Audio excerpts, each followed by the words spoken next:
Okay, welcome, fight fans, to another edition of No Standing Eight. Today, I have a special guest with me. It is not a fighter. I mostly interview fighters, but this is my first non-fighter who uh, many of you may have recognized her, may not recognize her. Her name is Aniah Harris, and she is the wife of Walt Big Ticket Harris, and also does a little boxing herself. As you can see, she got out the gym herself. Just here a little bit. So combat sports are not strangers to this family. And if the name rings a bell, is she is the mother of Aniah Blanchard. And in 2019, uh, these parents suffered the worst thing that any parent could possibly suffer, and it was the loss of Aniah at the hands of a criminal. If you don't follow the story, Aniah was brutally murdered on a guy that was on bail for felony assault. Uh, so I want to take this opportunity to thank you and taking the time to come on the show and accepting this interview. I think you have an amazing story, which you and your husband have done over the last few years after Aniah's death, and I think it's a story that needs to be told. So, welcome. How have you been today? Thank you. I'm going to say today's not been good because a close friend of mine and employee of the UFC that everyone knows and loves, Susie Fritton, she passed away today. She was the most awesome hair and makeup person. She did, the hair and makeup for everybody in the UFC, and also she took good care of Bruce and hooked him up with everything for Bruce Buffer. But Susie was one of a kind. She was an amazing human being. She fought so hard with her second bout with cancer, but unfortunately today she passed away. So it's been a sad day. So I decided I would go to the gym. I've been boxing for a couple of months now. I just started. I said today, I'm going to fight because I've been sick myself. I said, I know I'm going to go today and fight for Susie. So, well, I'm sorry to hear that, and my condolences go out to you and the family members and friends of Susie. And at times like this, you got to find a way to kind of push on and put through and put that energy to something positive. And it's amazing that you found the strength and the will to go honor her in such a way and push through. Yeah. So, and I do it every day for Aniah. That's kind of the reason why I started boxing a couple of months ago, is for Aniah. My husband being a fighter, and we fight. Our family fights every day. We fight for our life. We fight for justice. We fight in every way. And my husband's already a fighter, and I thought, you know what, if my husband's fighting in every way, I'm going to fight in every way. And I'm not really a huge fan of the whole jiu-jitsu and things myself. So I thought, and I love boxing. So I said, I'm just gonna.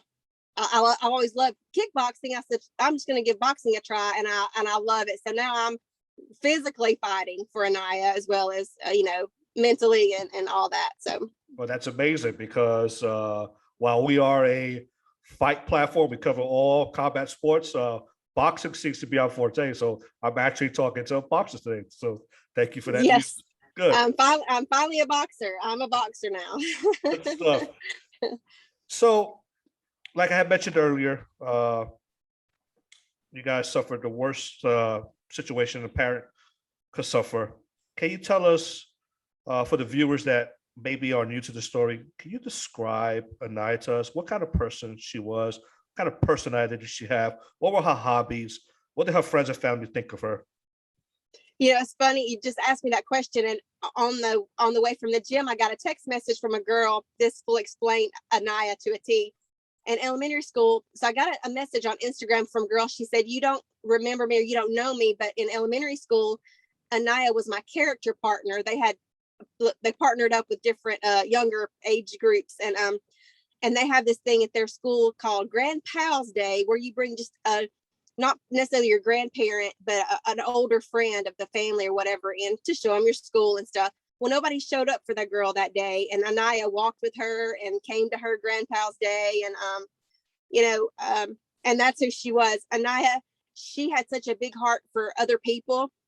She cared deeply for other people. Like she put everybody before her always, and just so funny and so full of life, and just always wanted to be everybody to be happy.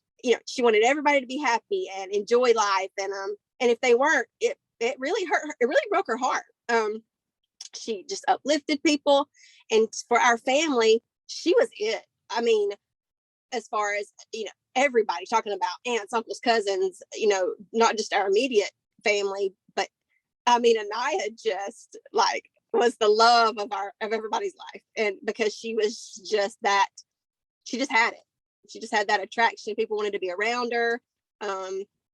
Just a giver, and just an amazing soul. An amazing soul.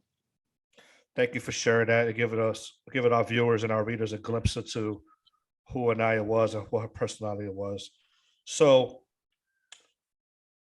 you suffered the loss of your daughter, and that was obviously a grieving process. Anybody that saw the Sports Center clip saw how devastated you guys were. How long after that moment did you decide to pursue a bill for Aniah's law? What was the thinking process behind that? Actually, the thought process for the law was actually probably in the middle of the 30 days, maybe 2 weeks after Aniah went missing, actually. Because when we found out who the suspect was in her kidnapping, knowing his history, it's long. And it's not just him being out. He was actually out on bond for 2 attempted murder and 2 kidnapping charges. And that was just one set of charges. There were multiple charges. That was just what he was out on bond at that time for. So when I found that out, before we even, knew where she was, we were still searching. We just knew he was a suspect in the kidnapping because she was in the store and he was in the store at the same time. I was like, wait a minute, this person's out. What do you mean he's out on bond for attempted murder and kidnapping? Like, I couldn't believe it. And I was like, well, I'm going to do something about this. We got to change the laws. So, we were still searching. And when someone did finally, give the information up about what happened to Aniah, that was like 30 days after she went missing. We planned a memorial service for her for December 21st. Her remains were found on November 25th. So November 21st, we were planning a memorial service. Well, a week before the service, a friend of mine from high school actually is a state representative here in Alabama, and he called me and he's like, "Hey, Angela, I need to talk to you about something." And he said, Chip Brown, a representative out of Mobile, Alabama, has a law. It's a bond reform law that he would just be honored if we can name it after Aniah. And I said, "Oh my goodness, Tracy," I said, "that's what I want to do." I wouldn't get, I was going to wait till after after the service and then start when I felt ready. I said, but wow, yes, absolutely. So Tracy Estes and Chip Brown, 2 Alabama state representatives, put Aniah's name on this amazing bill that right now in the state of Alabama, the judge can only grant no bond for capital murder. But this law will give the judges and the DAs, the DAs will have the ability to call a hearing to say, hey, this violent criminal, this violent offender doesn't need to have a bond. Like, they've committed this violent crime, or this is, the reasons why they shouldn't. And then the judge will have Aniah's law to back them up now to say, yes, you've showed me sufficient evidence. This person, this violent offender, should not have a bond. So it's going to save so many lives, because here in Alabama, I can't speak for other states, but I keep up with everything that goes on in Alabama. And there's been so many people murdered, even after Aniah's murder, of people that's been out on bond, that's been let go after they've committed a violent crime. So yeah, it's going to save a lot of lives, but it's also very emotional, because it's like, my daughter had to die for us to have this amazing law, and that's hard.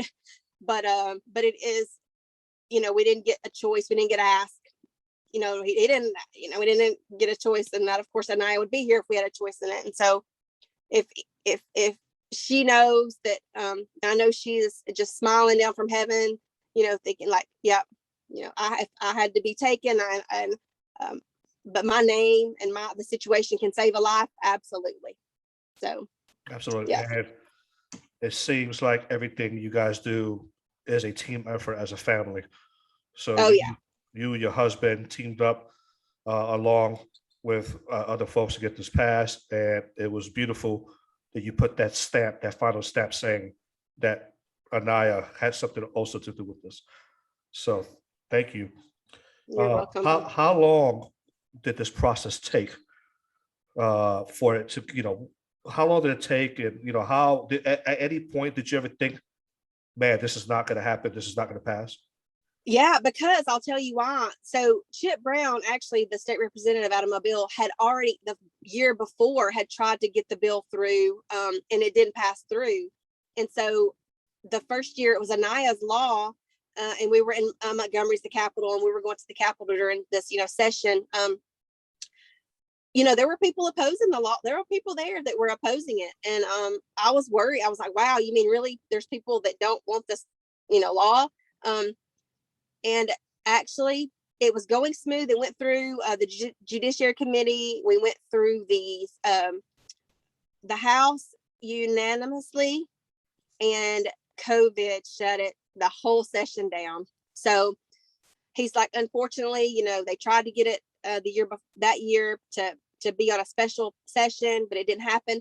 So this last session went straight through. Nobody opposed it at all. Just amazing. Unanimous decision in the House, unanimous in the Senate. The Governor Kay Ivey, signed the bill on June 24th, 2 days after mine and Aniah's birthday. I had her on my birthday. 2 days after her 21st birthday, Governor Ivey signed the bill in Montgomery, but we still have to vote on it here in Alabama because it is a constitutional change. So November 2022, the residents of Alabama will have to vote on Aniah's law, but there's no way that won't happen. I mean, everybody wants this law, and that day it would become a law. So November 22 of this year. November of 2022. Okay. And yeah. Is there and excuse my ignorance on this, but is there like a place where everybody will go to see this sign, or is this something that is going to happen in the courts, is not open to the public?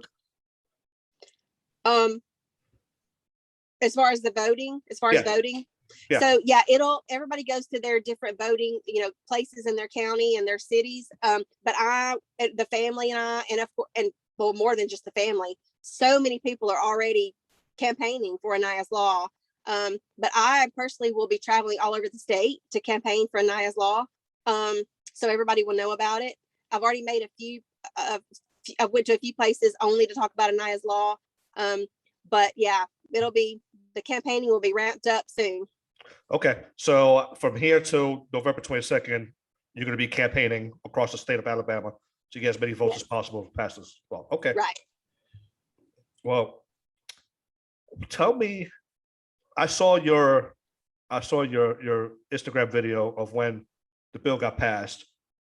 Can you tell our viewers and our readers what was the emotion you and your husband felt upon hearing that news? How did you guys feel?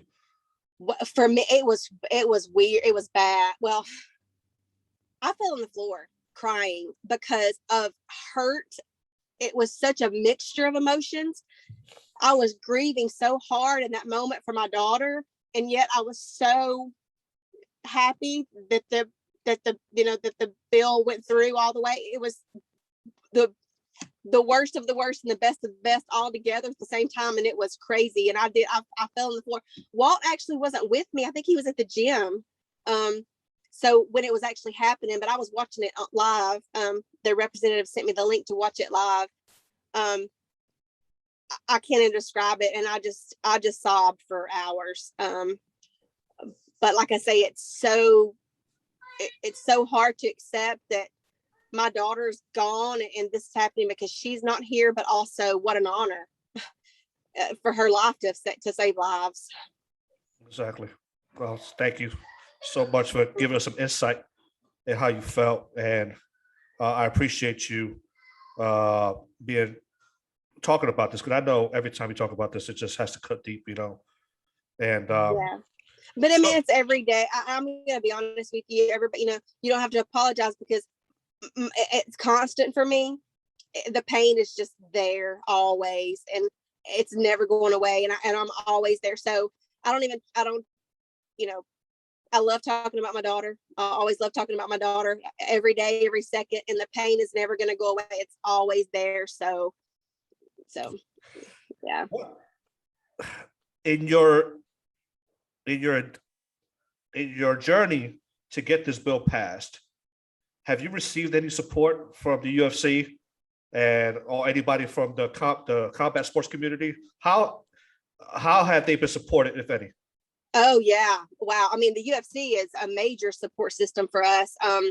They've done every from the very beginning since day one and I was missing. They've been one of our biggest support systems, and also with Aniahs Heart, the nonprofit that we started. They've been a huge supporter of that. They're one of our biggest sponsors for Aniahs Heart. And so they just help us, media wise. They make sure that it's out all over the world. As far as our nonprofit, as far as Aniah's story, with the law here being only in Alabama, it's kind of hard. But I will say, I have a lot of friends in the boxing, in boxing, that they'll tweet it. They just keep it going. You just got to keep it out there, keep it going. So they do that for us, just to make sure that it's staying relevant. And they're really close with me, and then they keep it going. And it has been a really huge. A lot of the fighters, not just the executives at UFC and the people that works for UFC, but all the fighters.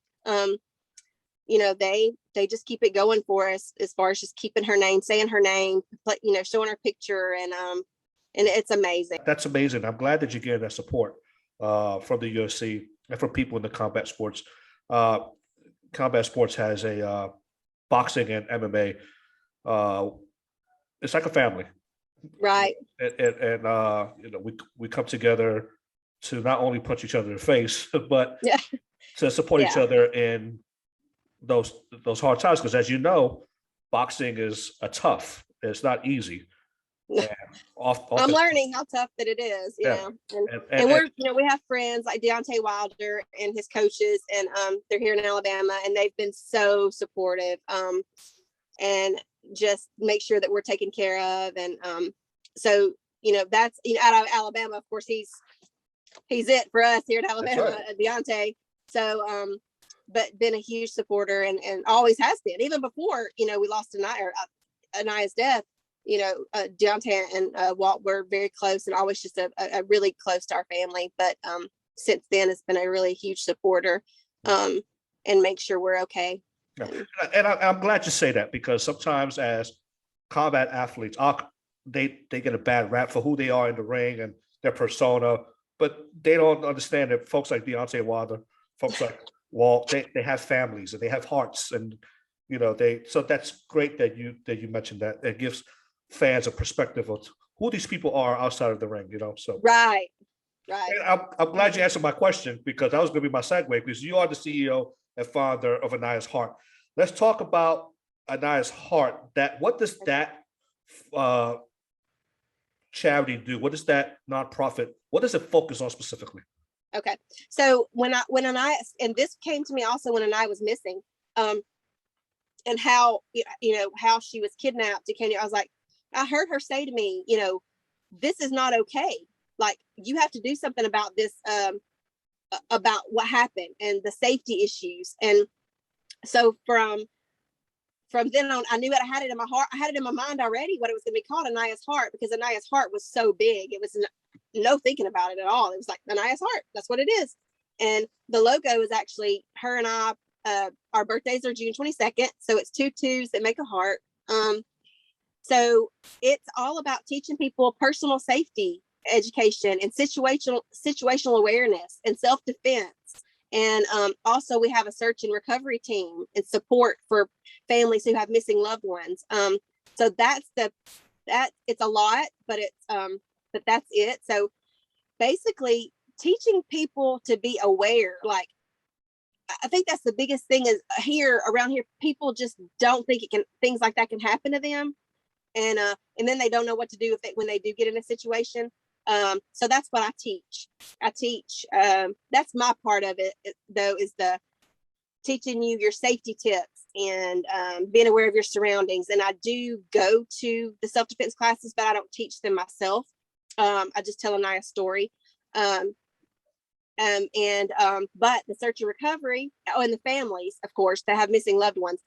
I'm telling you, I even spent all day Monday, all I did was work on missing person's cases.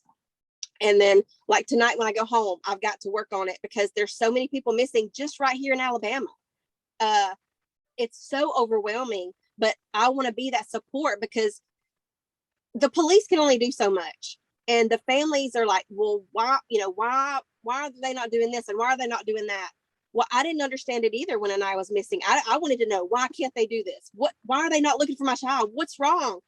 So I want to be that support system, that liaison, so they'll understand what's going on, and the resource, and provide resources that they need. If they need hotel rooms or food, or, because when you find out that your loved one's missing, your life stops. And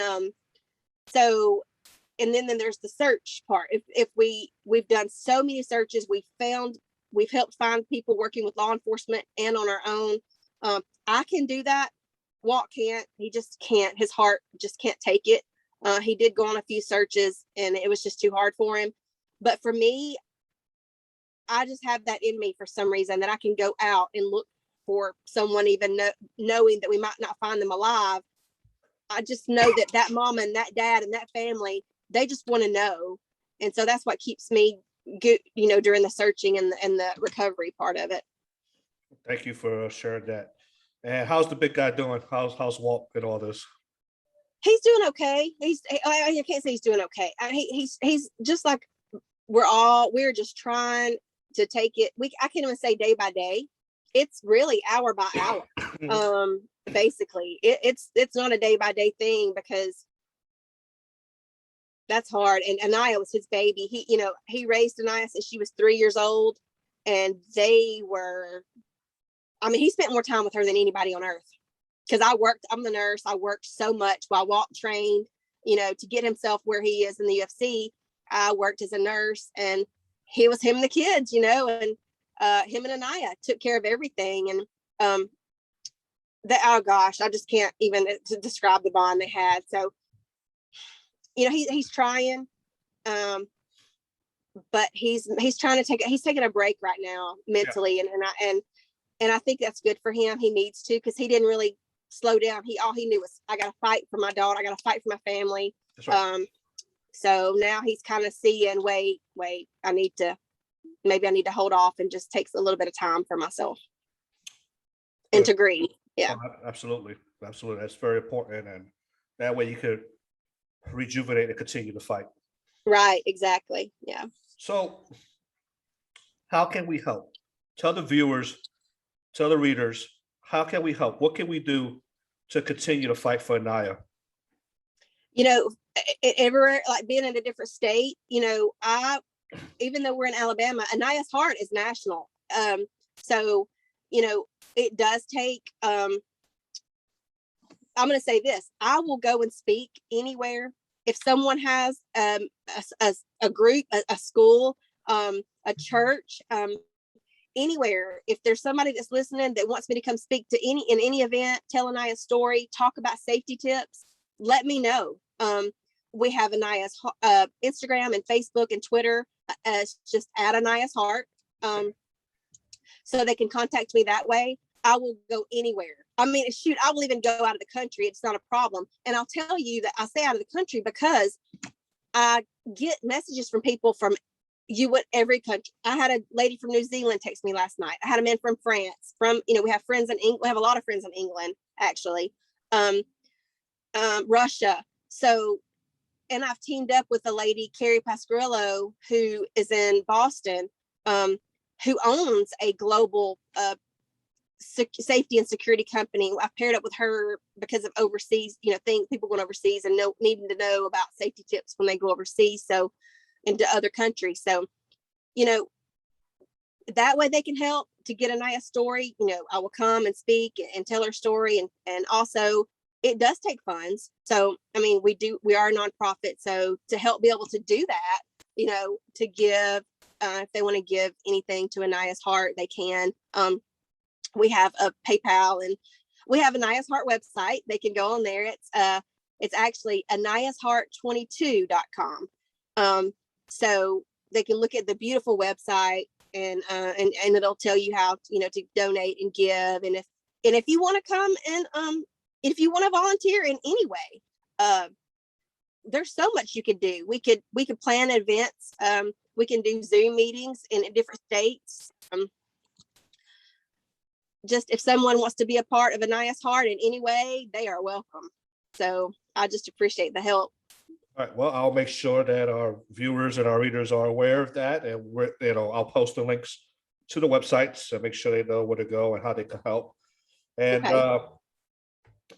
so, listen, I thank you so much for taking some You're time welcome. to come and talk to us. I think it's an important story. I'm going to get it out there, and I'm going to circulate as much as I can. Thank you. It's anytime. very important because of the situation, the circumstances surrounding how, why, and how, and then who she is. There's more to come. I can't talk about the case because I'm under a gag order, but I can say that there's a lot more to come in the future. That's going to be very hard for us. It's going to be very hard to hear some of the things, but it's very important because people need to understand really what's going on in the world. Yeah, and the justice system. It's very important. It really is. yeah, no, it is, and we'll get your story out there, and whenever I see something, I'll make sure I share it. And any events that you have going on, I'll make sure I post them. And no, this is important because of all the hard work that you're doing, not only for Aniah, but for all the family members that have somebody that's missing. And that leads me to my last question. And before you part, what message do you want to send to parents that have gone through what you went through, that are going through what you went through, and still are going through yourself? What comforting words do you have for them? What words of advice do you have for those parents who maybe feel helpless and finding their missing loved one and maybe getting some closure after they lost someone? What are some of the resources? What do you recommend? What helps me the most is thinking about Aniah. So I would say, and thinking about what she would want me to be doing and what would make her happy, and that knowing that if we don't keep going and we don't try to be as strong as we can, they would not be happy with us. Our kids wouldn't be happy. Our loved one wouldn't be happy. Live for them, like I'm doing for Aniah. I'm living for her, and let her live through me. That's the best advice I can give. It is hard to get up, especially if you're actively going through, you don't know where your loved one is. That is hell in itself. And I know people that, they've been missing for so many years and years and years. And I have several friends, and that's a hard one. But just got to remember that your child or your loved one would want you absolutely to do everything that you could to be happy in life. And happy, you never have that full happiness again, but that's what I'd always think about Aniah. And I know that she would be saying, "Mom, what are you doing? Get up." No, live, be happy, and just take it slow and take it slow. That's what I've had to do. Don't let anybody tell you how to grieve or to do anything, because everybody's different, but just try to be strong as you can. And like I say, just remember to remember that love that you have for your loved one. That's how I remember the pain, and I would rather feel the pain and cry than feel nothing, because it's all the love that you have that's got to go somewhere, that you have for your loved one, that's missing or gone, or so that's how I get through it. Now that's it. No, that's not saying it's easy. It's very hard, very hard. but that's kind of how I get through it, knowing that she would want what she would want me to do, because I have a 22-year-old son, Elijah. They were like twins. We have a 15-year-old son, Asa, and a 8-year-old daughter, Ayla. And she would absolutely be so mad if me and Walt didn't give them the best life and let them live and have the happiest life that they could. So that's kind of what keeps us going. So Thank you very much for those words, and giving people hope with what you do and inspiring folks. And I thank you for all your efforts on behalf of our viewers, on behalf of our readers. Continue doing what you're doing. We'll support you the best way we can. And there you have it, fight fans. You have Aniah Harris, boxer, thank you. boxer, CEO. Yeah, and you will see me boxing soon. I will be boxing There you for a go. couple of promotions. So I'm older, but you know what? I'm gonna do it. So I'm gonna do it. let me know, and I'll travel out and cover your fight. Okay. That sounds perfect. Absolutely. And So remember, there you go. I just You want have to it. say, forever Aniah. That's our saying, forever Aniah. Justice for Aniah. And just, I want everybody to know who she was and the type of person she was. So please go follow, Aniah's Heart. And so you can see all her beautiful pictures and her memories and just know who she was. Absolutely. Well, there you have it. Aniah Harris, she wears many hats, but the most important hat that she wears, that she will ever wear, is being the mother of Aniah. Justice for Aniah. There you have it. Thank you for coming on. Thank you.